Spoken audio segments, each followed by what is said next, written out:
topic is going to be Medicare Part C and Part D. So these are the parts of Medicare. There's typically 4 parts here, and last week we talked about A and B. A being your hospital insurance and B being your medical insurance. So in order to get Part C, you must have Part A and Part B. Because if you have just Part A and Part B, the federal government is your carrier. If you get Part C, you've now signed up with the carrier, and the federal government is replaced by that carrier. You still have A and B, it's just that your benefits are now going to be provided by the carrier, by the federal government. And then we'll also be looking at Part D, prescription drug coverage. To make things a little bit more confusing, Part A, Part B, and Part C can and typically do contain drug coverage. Okay. Part A, as you recall, will cover all the drugs that you need while you're admitted to the hospital or skilled nursing facility. Part B will cover drugs that require a hospital or doctor setting, such as chemotherapy or infusion, or think of like a hydrocortisone shot, something like that. So there's drugs covered under A, B, and so those would be included in Part C. And then Part D, which is our newest element of Medicare, started in 2006, is for prescription drugs. And this is where the doctor writes you a prescription and you take it to a pharmacy to fill. So we're going to start today's discussion with Part D. And it'll make sense here in a moment why we start with D by C. The most common form that we see is going to be either a standalone prescription drug plan, or it will be built into your Medicare drug plan. So Medicare Part D can be a freestanding plan that's sold by a private insurance company. But just to be clear, there is no government Part D like there is a Part A and Part B. They're going to be different, yet they all follow the same basic Medicare Part D model that's been provided by CMS. You know, it doesn't matter if that's been a standalone prescription drug plan or if that is a prescription drug plan that's embedded into your Medicare Advantage plan. So most plans are going to charge a monthly fee, which varies by coverage. And this, again, is going to be in addition to your Part B premium. And those covered by a Medicare Part C plan can have different coverage in there. But individuals with low income or couples with low income may qualify for extra help. And so there's some income and resource limits set by the federal government that change annually.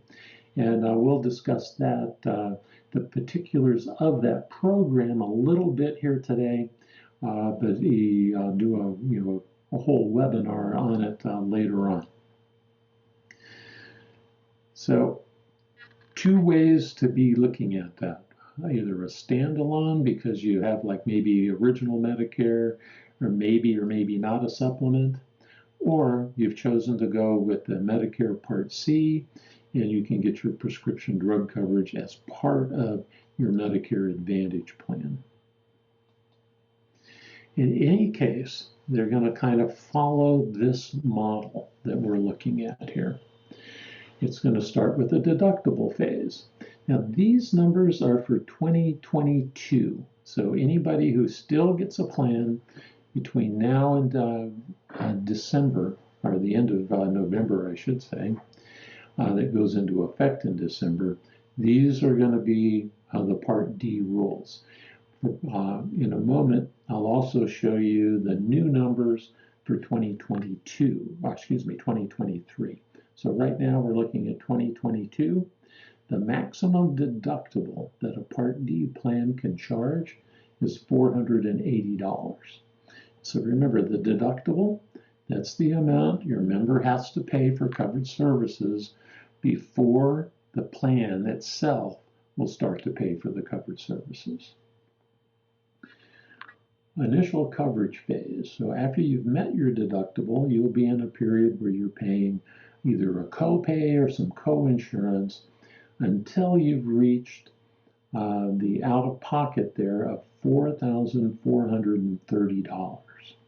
So that is a combination of what you as the individual have paid and what the insurance company has paid. Okay? So it can be what the drug cost, the insurance company, with your copayment and stuff in there. Then once you reach that $4,430, you're in what's known as the donut hole or the coverage gap. In this period, the customer is going to pay 25% of the cost of either the brand name or the generic drug. So it's just a flat 25%. And that will continue on until they reach that true out-of-pocket of $7,050. So remember, a combination of what the individual and the insurance company is paid. That's what's called the TROOP, or true out-of-pocket. It is not a maximum out-of-pocket, because once you reach the TROOP, you're into what's called catastrophic phase, at which time you're going to pay 5% of the cost of the drug. Okay? And that will continue on. Like I said, there's no max out-of-pocket, even if you're in an MA plan that says, that plan has a $5,000 max out-of-pocket. That does not apply to the drug plan portion. Okay? And then every January, everything resets. So for 2023, and these are the plans that we'll be selling during the annual enrollment period that start in January. So you might want to jot this down or take a screenshot. The deductible will be $505. The initial coverage limit moves up to $4,660. In the gap, you're still paying 25%, but you can see that the gap is now larger, and that when the TROOP reaches $7,400, you'll go to be paying that 5%. So this is the government model. Now, all plans have to be measured against the model. So you'll hear terminology out there that says things like you must be the actuarial equivalent of the of the CMS model, or you are not credible coverage. So if you are credible coverage, you're either this model or better. We will find there are many plans out there that have or next year that'll have a deductible far less than $505. That is simply the most they're allowed to charge. And their initial coverage limit, usually those will all stay the same. And then it says that 25% inside the gap. Well, we're going to see that there are plans that continue to pay the same as the initial coverage limit inside the gap on certain drugs, especially things like insulin.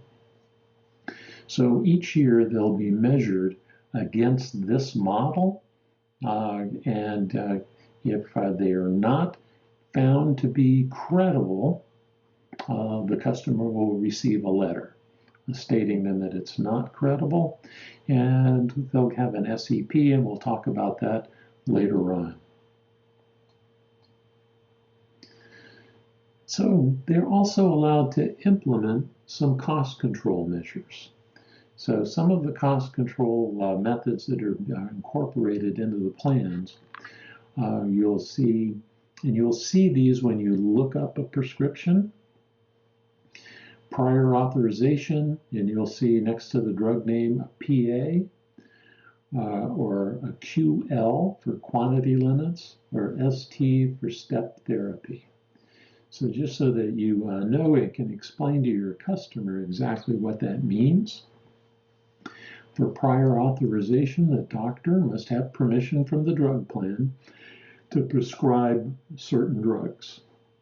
And the drugs that the plan is requiring that authorization will have that PA next to them. So not only when the doctor prescribes it, when the pharmacy refills the prescription, they will also have to get that prior authorization. Now, typically, that's done by computer to computer, and it's very simple, and it happens fairly instantaneous.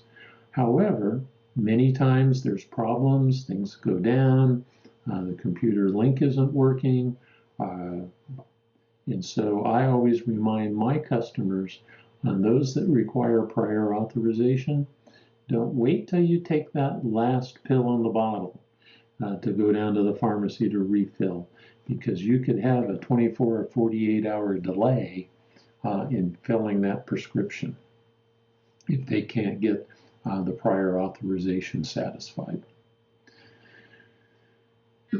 Excuse me here.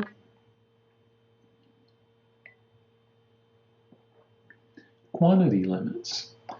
Quantity limits you'll typically see in two places. One will be drugs that are very expensive. They're still covered by the plan. The person may only be paying, $20, $30, $35, maybe $40 for a month's supply of something that costs several thousand. And so what they'll do is they'll limit the quantity that they allow to be out at any one time to maybe, say, only a 30-day supply. Or if it's a controlled substance, such as an oxycodone, it could have 10 days as the maximum amount that they're allowed to prescribe. Or it could only be that they figure the doctor, when they did it for perhaps a tooth extraction or something, that only 2 days, they'll have that quantity limit on there for that. So that's all that they'll be allowed to do at any one time. So step therapy. This one you'll find that your customers, if they've gone through it, will not like it, but if it's there, it's there.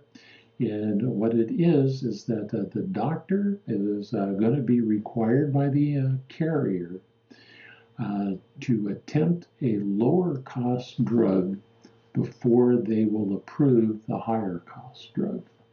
So they can all be in the formulary and be available to the customer, but the carrier requires that maybe you attempt the generic before they'll do the name brand, or perhaps there's only name brand and one costs significantly less than the other.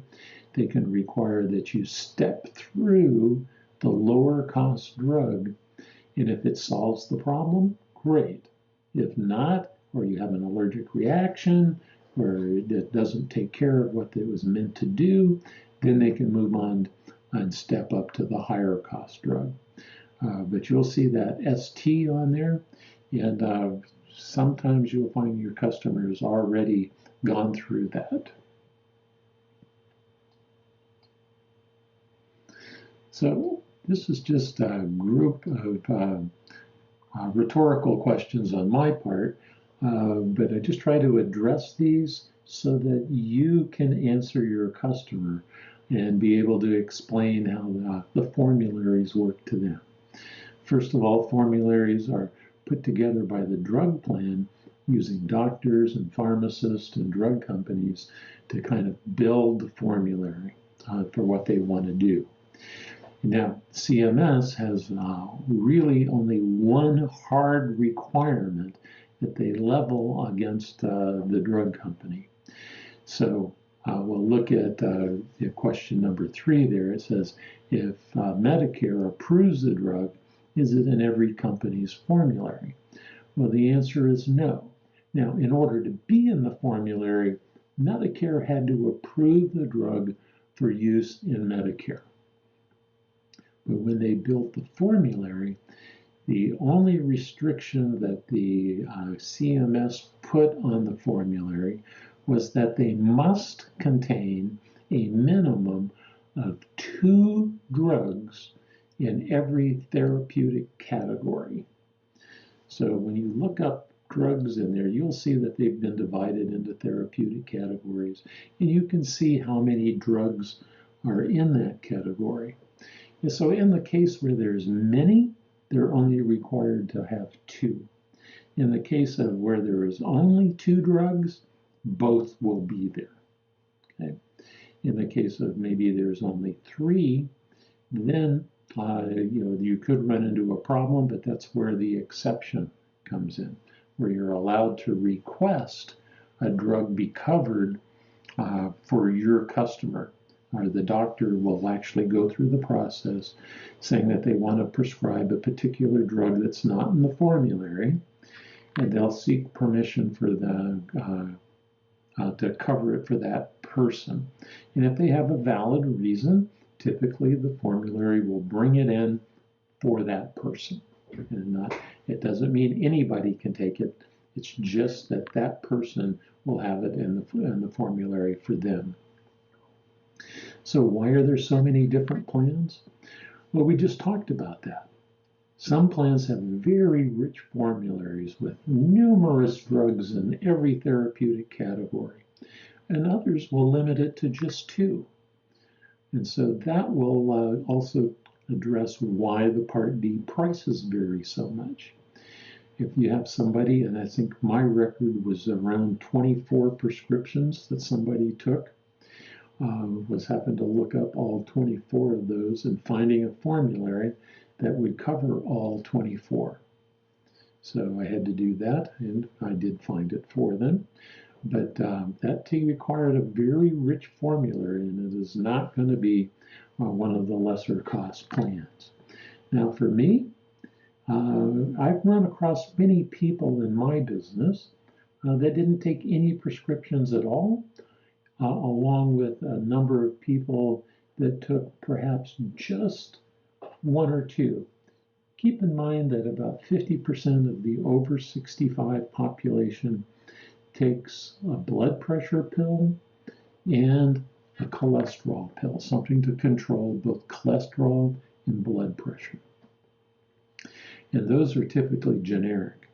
So just as a note, I have my go-to in those cases where there's no drugs or just that 1 or 2 is Silver Scripts. Has a plan that runs about $7 a month. Okay, remembering that there is a penalty, which we will cover later on, for not enrolling in a prescription drug plan when you first become eligible. So with that in mind, Silver Scripts is my go-to for that really low-cost plan. Plus, they have several others that will fit in a lot of other situations. But that low cost is the one that I'm driving, is that $7 one. And you will find that that's going to be a pretty tough one to beat. And just to kind of drive the point home, here's a list of forms of insulin. And you can see that there's quite a few. And so that's that therapeutic category. And so for a company that wants to contain all of these will be far more expensive than the one that only wants to list a couple.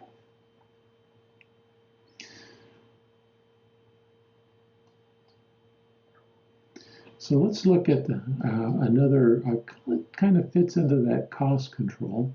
But these are to lower the cost. Many plans offering prescription drug place their drugs in different tiers within their formulary, and each plan can divide its tiers in different ways, and have a different cost associated with that tier. Generally, the drug in the lower tier will cost less than a drug in a higher tier. Now, interestingly, Medicare itself only calls out 3 tiers. Most plans these days have 5 or 6 tiers. Okay.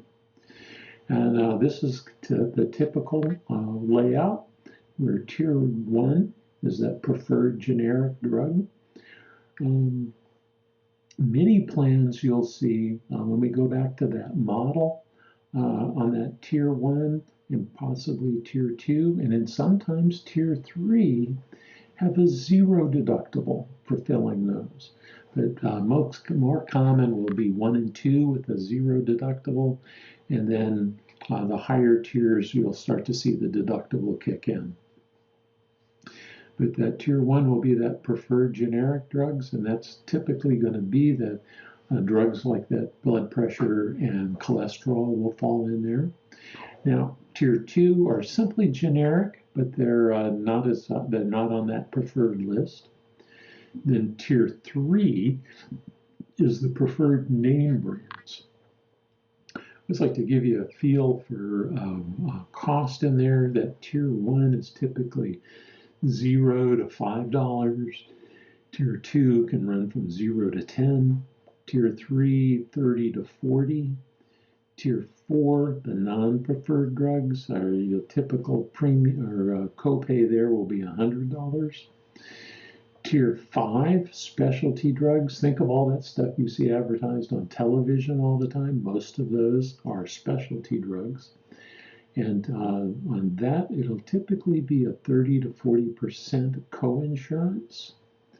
And then tier 6, if they have tier 6, is really addressing how that drug would be handled in the coverage gap.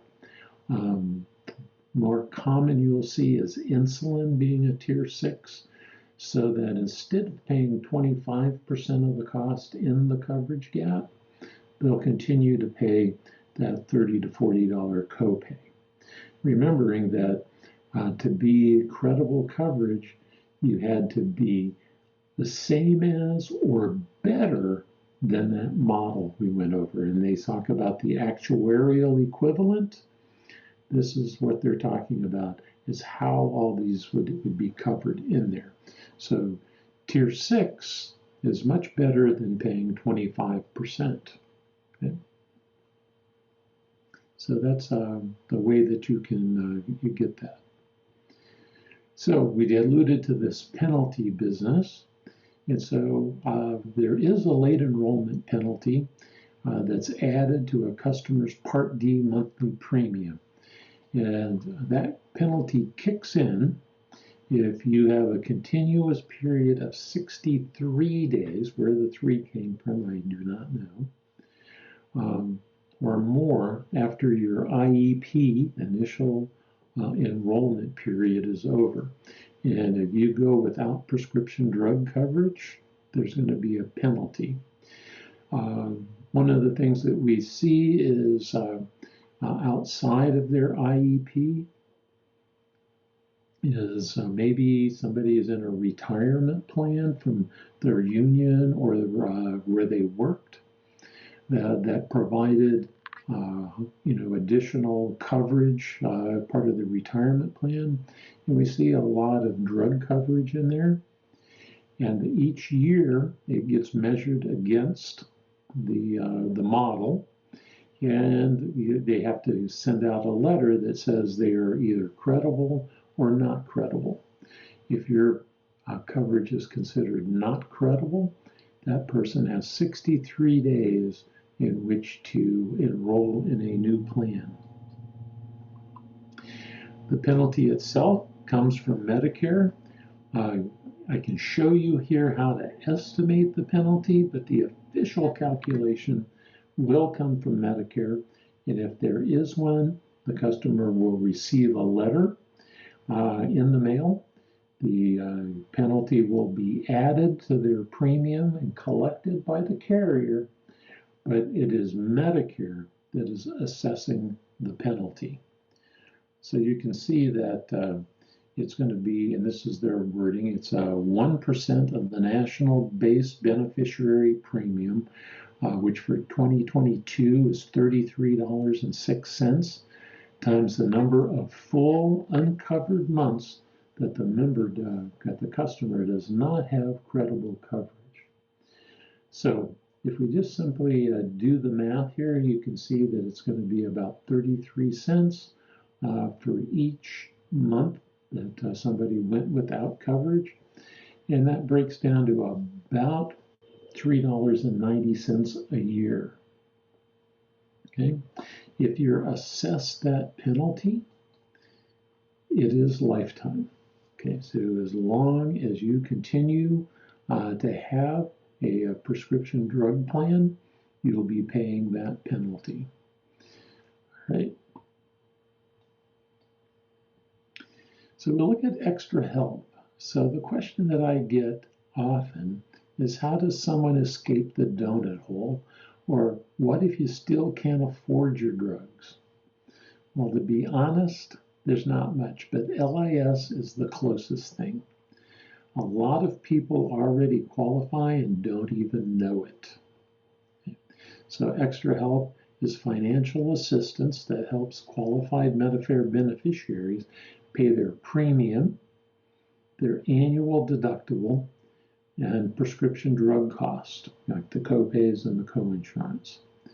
And it's great for the beneficiary because if they qualify, they get there's levels. You can get full 25, 50, or 75% of it, and they'll get reductions in their premium.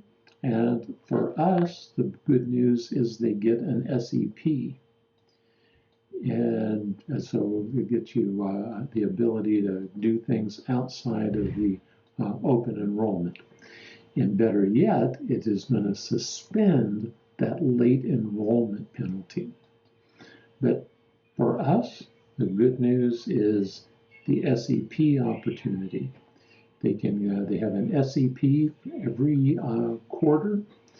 During the first 3 quarters of the year, you can make 1 change per quarter. And in the 4th quarter, you can make your change, but it won't go into effect until January 1. Normally, it's the first day of the following month. For example, if you made a change today, the plan would go into effect on 1 October. If you do it in the 4th quarter, you're going to be following the AEP rules, and you'll make the change in October, November, or December, and it will go into effect on 1 January. So it's a little bit different in the 4th quarter. So to qualify extra help, there's some money limits. I usually try not to dwell too much on the limits. The thing is, they change every year, along with the amount of resources you can have. Now, these are greatly different than for people on Medicaid, although people on Medicaid will qualify for extra help. The significant difference is going to be down there in resources. In Medicaid, you can't have any money.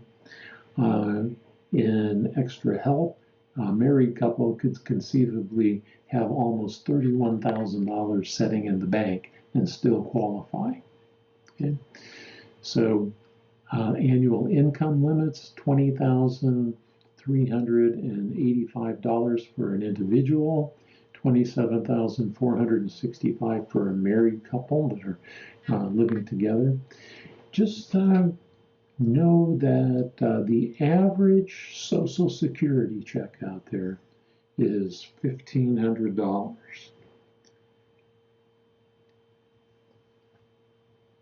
Okay, and for anybody that's a math expert would know that that's simply the average of the highest and the lowest. The mean Social Security check out there is actually around $1,380. So you can see that many of these people would not qualify for Medicaid. However, they would still qualify for extra help. And extra help is like getting about $5,000 worth of assistance every year. But when we look at their resources, these are what Social Security, because this is a program that you get through the Social Security Administration. To be considered a resource, what they look at is real estate other than your primary residence, money in the bank, stocks, bonds, even savings bonds, mutual funds, your IRA. And if you had cash in the mattress at home, they would count that too. Of course, they don't know about that. But look at what they don't count. You could literally own your home, and that's not a problem. They don't count your personal possessions. If you have more than one vehicle, they'll exempt the one. And then they really talk about things that are not easily converted to cash. It's not like they're going to come through your home and say, you know, that dresser is worth so much money or anything like that. Life insurance, they're particularly exempting term policies and many of those final expense policies. And if you have prepaid burial expenses, they don't count that. So as you can see, there's a lot that they don't count and a lot of that people will have. And so they get that special enrollment that I kind of told you about. And having that is really beneficial to us and to them. But the big thing is the savings that they would get on their cost. We can literally help them with their application, but this is where you would send them. It's an online application, although they can do it over the phone by calling Social Security. There is not a paper application. If in fact you can download one off the internet, but if you read what it says across the top, it says do not submit this application. So that's really interesting. It just shows you what information you need to gather. If you do help somebody and get them over to that website to do their enrollment, also get your SOA out of the way at that time, because in about 35 days they'll have a decision. And if they've got extra help, you want to be able to enroll them right away. All right, so let's look at Medicare Advantage, the Part C plans. Okay, we've seen this before, but in order to get your Part C, and these are the wording of the CMS, is you have to be entitled to Part A and enrolled in Part B. So that will enable you to get a Medicare Advantage plan. So the key thing here is everything that is included in Part A and B is included in Part C. A lot of times you'll hear people, especially those who only sell Medigap plans, try to say, let's see, I got a question here. Will you share the presentation? Certainly. I'll give you my email at the end, and you just have to email me and I'll send it out to you. So to get this Part C, what's the real change is you no longer have CMS as your carrier. Now you have a private insurance company as your carrier. Okay, and you can add your Part D, but you cannot have both Medigap and an MAPD. That is actually illegal. Okay. So to be eligible to enroll in that MA plan, like I said, you have to be entitled to Part A and enrolled in Part B, and you have to live in the MA plan service area. A beneficiary must continue to pay their Part B premium. Part C will help cover costs like deductibles, co-pays and co-insurance, most of your drugs, preventative services. Sometimes it's even going to include dental and vision. Remember that Medicare does not cover that. So Medicare Advantage plans, you'll get all of Part A and all of Part B services through the plan, along with some additional benefits. So many plans will include prescription drug coverage. If you do that, then we call it an MAPD. But remember, if you've got that Part D included, all the rules we talked about for a standalone Part D are still in effect, okay? Even though that Medicare Advantage plan says it has a max out of pocket, it does not apply to the Part D coverage, okay? So you never gave up your Medicare by enrolling in a Medicare Advantage plan. It's just now your Medicare is being managed by the private insurance company. And like I said earlier, these plans are meant to entirely replace your A and B. So you can't have both. You can't stack the coverage. It's when you enroll in a Medicare Advantage plan, you must do everything through the carrier now. Now, there are many people that will not want that D portion. And the most classic that we see that don't want Part D included in there are going to be people that use the VA. Another group would be, that I've seen a lot are Native Americans that are using the Indian Health. And there are other things out there that can be included that are not Part D that provide drug coverage. Or I should use their terminology, that provide credible drug coverage. Now, here's where things start to get a little interesting, and that's because while Medicare Advantage plans are available anywhere in the country, they are not everywhere in the country. And like private insurance plan, you can limit that coverage to a particular geographical area and or be subject to a decreased out-of-network coverage. You always will have emergency coverage in any Medicare Advantage plan, but there are areas that you will not have a Medicare Advantage plan available. I have literally seen that geographic limit be down to a county where, and I dealt in one customer where they lived, one side of the street was one county and then one side was the other. The plan that they were in was literally not available to the neighbor across the street from them. And there was other things that made that particular one more difficult in that they had to prove what county they were in because the post office was literally across the street. And that post office serviced them, and the zip code claimed that their house was not part of the county that they lived in. So they actually had to submit documentation showing where they lived and what county that they were paying their taxes to. Then, what we'll see a lot of times is a lot of extra benefits being included into these plans. Dental and vision being the most common, but gym membership, over-the-counter coverage, transportation, personal emergency devices. I mean, you've seen the old "I've fallen and I can't get up," that kind of stuff being in there.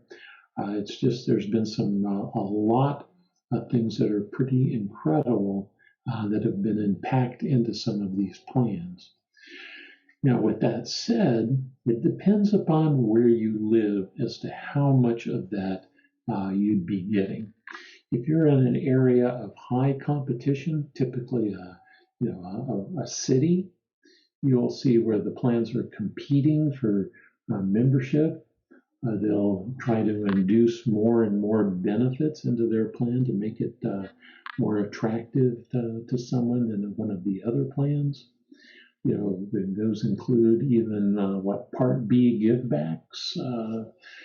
I'm trying to think of, there's just so many of them that they've added in there. Whereas if you live out in a less densely area, like out in someplace that's more rural, you would probably see far less, and you may even start to see higher and higher premiums attached to the plans. But they're still going to be available. And even though they may have less and less advantages because they're out in the more rural areas, I always hate to say out in the boonies or something, but especially if we go out to, say, middle America, the middle of Iowa, you may have to see more of a premium attached to one of these. But here's the part that still makes them very attractive over original Medicare, and that is the requirement of every Advantage plan to contain a maximum out-of-pocket. Remember that original Medicare does not have that, so you can at least protect your customer with some kind of a plan that would limit what their financial liability is medically each year. So let's look at enrollment here. With original Medicare, everything is automatic. It'll just show up in the mail. For Medicare Advantage, you literally have to go and find an agent to sign up. While original Medicare, 93% of all the doctors take Medicare. In order to get the lowest cost in Medicare or in a Medicare Advantage is going to require that you stay in network, and that's going to be regardless of HMO or PPO. The lowest cost will require staying in the network. Original Medicare does not cover dental, vision, or hearing. Most of the Medicare Advantages do. Again, no prescription drug coverage with original Medicare. You're going to have to enroll in Part D. A Medicare Advantage will typically include it. Major gaps in coverage in Medicare, large deductibles, like Part A, that deductible of $1,554, 1 day in the hospital or 60 days in the hospital, and then the co-payments after that if you remain. Whereas in one of these plans here, a Medicare Advantage, you typically see something like $350 a day for days 1 through 4, and then you wouldn't see any other cost associated with your hospitalization. Medicare itself, unlimited geographic coverage within the United States and U.S. territories, and Medicare Advantage can limit their typical coverage to an area, maybe even as small as a county or a zip code. However, you will have emergency coverage throughout the country, and in some cases, you'll have it outside of the country. So when can you enroll? This follows the initial enrollment anyway. Is going to follow your enrollment in the Medicare. And as soon as you've got that card, you can enroll in Part C. It won't be effective until your Medicare is effective on that first day of the month of your birthday. But you can literally enroll anytime in that 7-month period. Now we have the MA open enrollment period. Now, the thing about the MA open enrollment is you must already be enrolled in an MA or MAPD to qualify. I usually refer to this one as the buyer's remorse. Perhaps during open enrollment, in the annual enrollment, you changed plans. Only now you find out that your doctor's not in the network, or something about it is not the same. The typical will be when they looked up your doctor back in October, they were part of the network, and come January 1st, the doctor's no longer in network. So I always encourage, when I enroll anybody, to contact me for disenrollment, because if that reason, like I just cited, and they want to change, I want to be the guy that does the change. I'm not going to try to talk them into keeping the plan. I'm just going to put them in the right plan that they need to be in. So then, of course, this is the one that we're all preparing for right now, the annual enrollment period, October 15th through December 7th of every year. As we prepare for AEP, well, we have our agents that will continue, and we will see those continuing to age in up through December. So we will still be doing 2022 plans. And then those that want to switch, and there's a lot of reasons people switch. Their plan went away, they exited the market, their provider left. It says moves to a new address, but I would usually look at that as a special election. Maybe it's because they can't get that Medigap that pays the first Part B premium anymore. Or maybe they just want some of all the new benefits that are out there being offered. There's a lot of reasons. Traditionally, between the standalone prescription drug plans and the MAPD plans, about 25% of those on Medicare will make a change during AEP. And then the special elections, these are available all throughout the year, and probably the most common is change in residency. But we do have those for extra help, Medicare, Medicaid, that dual eligibility or loss of credible coverage, or perhaps their plan simply exited the area. So for these special enrollments, like I said, we'll do a separate webinar, typically in December at the close of open enrollment, to go over the SEPs during the lock-in period. There's a great publication that's put out by United Healthcare that contains, it's about a 50-page booklet that fully explains all of the available SEPs that are out there. Now, many people are working beyond 65 and they have coverage through an employer plan. The key thing that they'll do is they'll only enroll in Part A, but you got to look out for those who are in less than 20. They may not be eligible to delay that Part B, because in the small group plans, if they're allowed to remain, not all of them will let you remain, but if they're allowed to remain, Medicare pays first and the plan pays second. So just watch out for that. And if they lose that plan, either on their own or involuntarily, they've got 8 months to enroll into Medicare itself without any penalty. And then they'll have 2 months of SEP to get that Medicare enrollment done, or the MAPD.